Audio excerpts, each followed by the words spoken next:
Today we're going to make a rhythmic aquarium painting.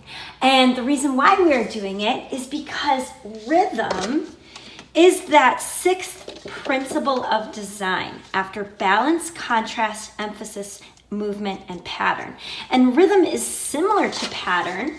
Pattern meaning when something repeats itself in a certain order. However, rhythm is when things repeat but not in a certain order. In fact, rhythm is when things repeat but create a feeling of organized movement.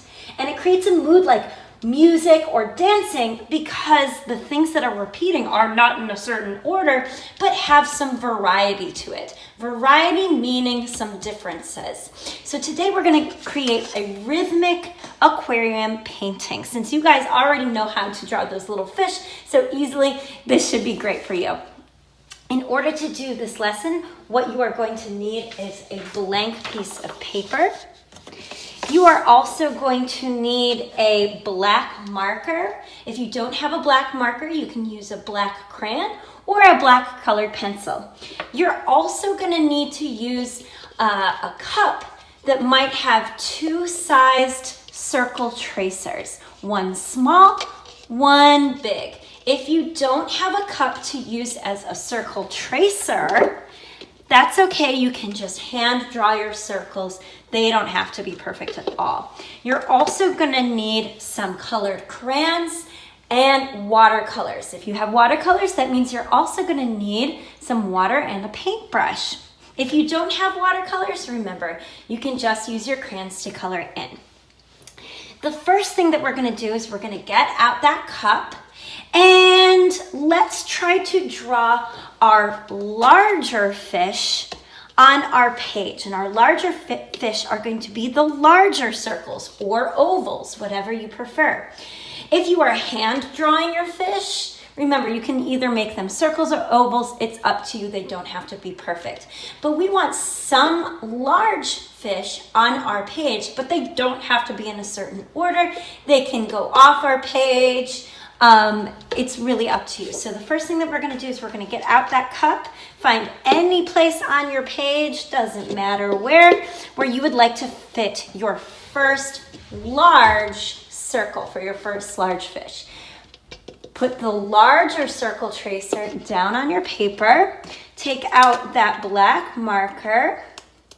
You're going to hold down the cup so that it doesn't wiggle around while you trace. And while you're holding it down with your hand that you normally write with, you're going to take that black marker, put the tip of the black marker up against the lip of the cup that's on the paper, and you are just going to drag that marker around, touching the lip of the larger circle tracer of the cup, and go all the way around, tracing that larger circle of your cup. And you can take your cup off once you're done tracing the circle.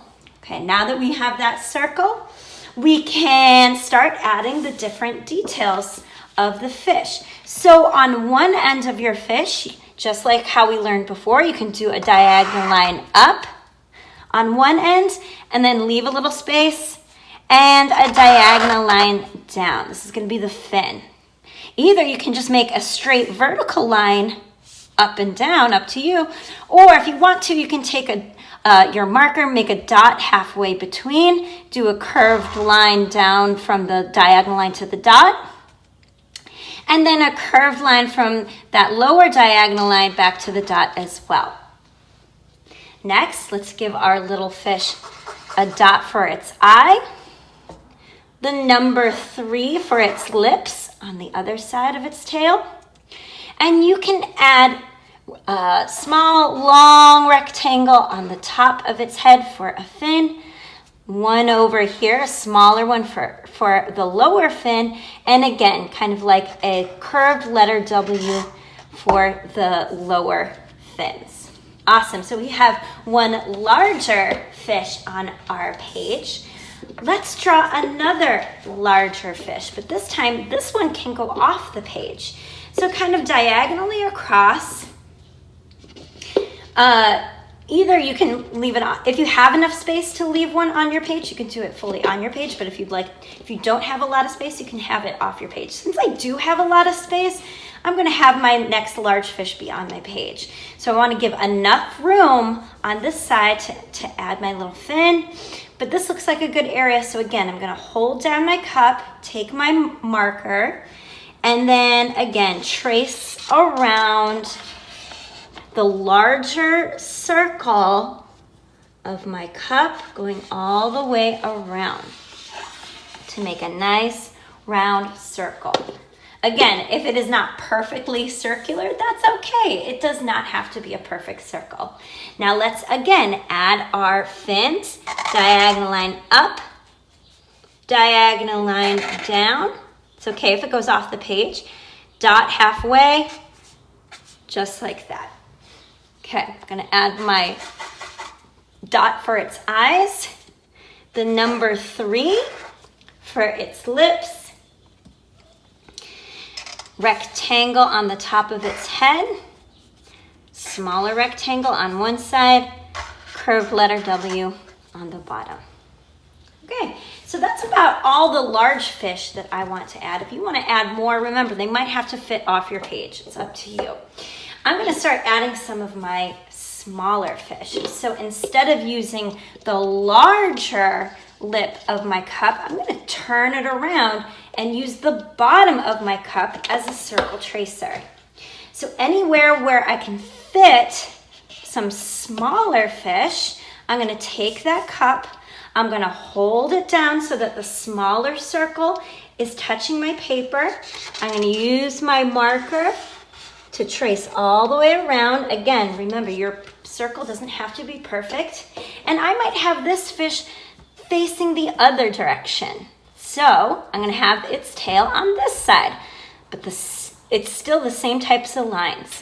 Diagonal line up, diagonal line down, curve to that dot, curve to that dot, dot for the eye, letter 3 for the, or number 3 for the lips. This one's backwards since it's facing the other way. Rectangle fin at the top, smaller one on the bottom, and a curved letter W for those smaller fins. All right, so it looks like I can also fit another one over here. So I'm gonna take my bottom of my cup, I'm gonna put it in the area where it can fit, and I'm gonna trace out that small circle and do the same thing.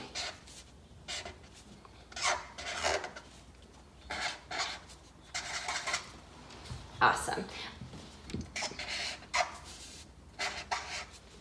But I'm noticing this is now going in a pattern. It looks like small, big, big, small. I want to make it a little bit more unpredictable and rhythmic. So any space where you can add another fish, even if it's going off the page, we can add it to offset that pattern. So maybe I'll try to squeeze a smaller fish, just a part of my smaller fish in my corner here. And again, your page might look different from mine, but try to make sure that it's not going in a specific pattern. And you can do that by adding an unpredictable fish in an unpredictable location. So here I'm gonna add just the little bit, kind of the one side of my one fish. Maybe I'll have its eye go here, its lips here, its little fin peeping out, and that's it. Awesome. So I fit big and small fish around my page, making it somewhat unpredictable. Now what I'm going to do is I'm going to divide my page with different lines. These lines break up the negative space meaning the background, to create a sense of movement. When we see these lines, our eyes move around in the direction of the lines. So what we can do is we can take that black marker and we can, in between the fish, just take our black marker and anywhere, it doesn't really matter, you can take that line from one fish to the next, just breaking up that space, then maybe one to another, one line going off the page. Maybe over here too. Just adding some lines in between our fishes or going off our page that break up the space. And it really doesn't matter where you put them. Just adding some lines. That looks pretty good. So now my next step is we're gonna add some patterns to my fish. And then after we add some patterns to my fish, we're gonna add some patterns to that background water space, okay? But for my fish, I want to use mostly warm colors. Remember, the warm colors are reds, oranges, and yellows. The reason why I'm using warm colors for the fish is that if the background is all cool colors, greens, blues, and purples, those are opposites, and it will create a sense of contrast. Contrast meaning opposites, so that those fish will really stand out since they're so opposite of the background. So when I'm doing my fish patterns, it doesn't matter what sort of pattern you would like to do, but you can just get out your crayons and you can just do some simple lines that repeat over and over again in a pattern to fill your fish's body, and even adding some straight lines to your fins as well, just going in that repeating order. So I'll do one with orange. I'm gonna pick another warm color, maybe yellow for my other one. Maybe I'll pick a different line, maybe zigzags. You don't have to do the same as me. You can create your own. I'm not making a lot of teeny tiny ones. I'm just making a few lines for my patterns just to give it a sense of pattern. I'm going to also maybe put red in here, and again, up to you what types of lines you want. Maybe I'll make this a scallop line, like how we practiced before. You don't have to do the same sort of lines. You can create your own. But I'm just gonna add some lines to the body, the fins, in my warm colors. Awesome. Last but not least, let's do a pink here. Maybe I'll just do some diagonal lines. Again, I'm not putting too many, I'm just putting a few to add some pattern. Oh, and I have this one right over here. You know what? I'm gonna repeat that yellow to make it balanced. If I have one yellow up top on one side, I can put the yellow on the bottom at the other side. It gives it a sense of balance. And maybe I'll just do some horizontal lines here. Awesome. Now you get to fill in the lips with whatever colors you would like. It could either be red or pink, or if you want to keep it the same color as the body, that's okay too. Really up to you how you want to color in the fish lips. Okay, now that I have the warm color patterns on my fish, it's time to add the cool color patterns for the different spaces and shapes that I've now created by breaking up the backgrounds. So notice in each enclosed shape, almost like a little room that has been created by these walls of the lines, I'm picking one pattern and filling that space with one pattern. So for example, I'm looking at this shape right here. These lines are the walls that enclose the shape. So I'm gonna pick a cool color, either greens, blues, or purples. I'm gonna pick this light green, and I'm just, again, adding some different repeating lines to create a pattern. I'm gonna do one in there. I see this big enclosed shape going all the way around. I'll pick another cool color, maybe my darker green. And again, it can be different lines. You don't have to put too many. You can just put some that slightly fill the space with some pattern. I have this big space right here. So I'm gonna pick another cool color, maybe my turquoise. And you can fill that space with those repeating lines in the cool colors. Just like that. All right, another space here. I might use my blue.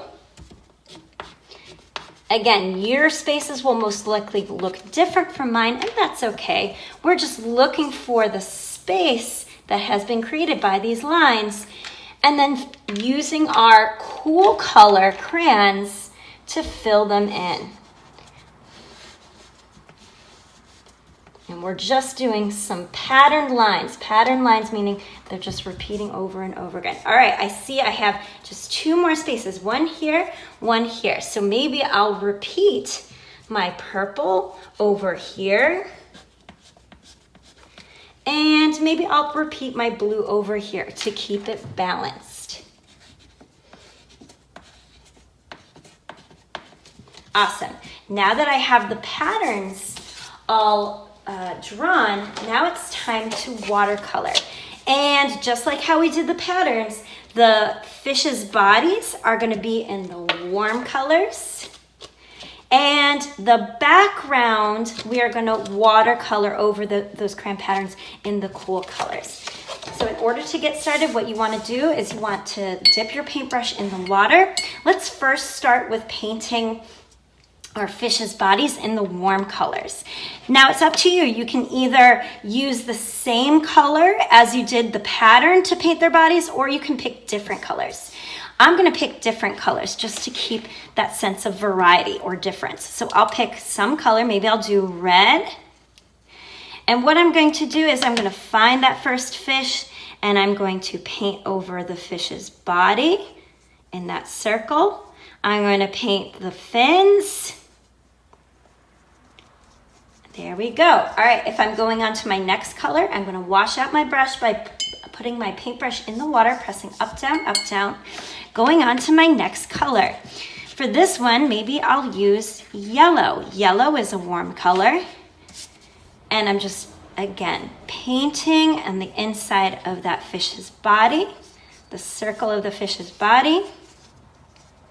I'm going to paint inside the fins, making sure all those little areas are filled in. Awesome. Changing my color, so I'm washing out my brush. I'll go on to this one. Maybe for this one, I'll use a lighter orange. So again, swirl your paintbrush in whatever color you would like to paint. And then drag your paintbrush within the space, making sure that you're filling in the entire fish's body, its fins, even the small ones. All right, I got two more to go. What other warm colors can I add?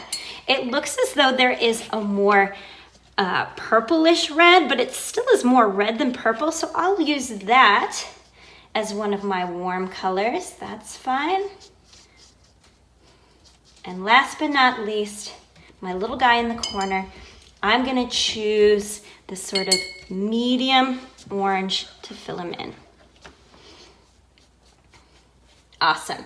Now that we have our fish painted with the warm colors, we're going to pick different cool colors to fill in each of these spaces with different cool colors. Okay, so within this enclosed space, I can pick a color. Again, I might make it different from the color that was in the pattern. Fill that in. My next shape, maybe I'll do a lighter green. Green is a cool color. Going around my fish, making sure to really stay within that shape, filling it in.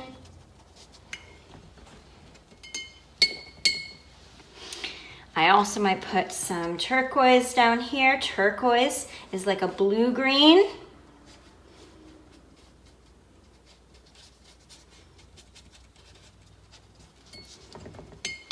Purple, I can use a purple. Purple is a cool color.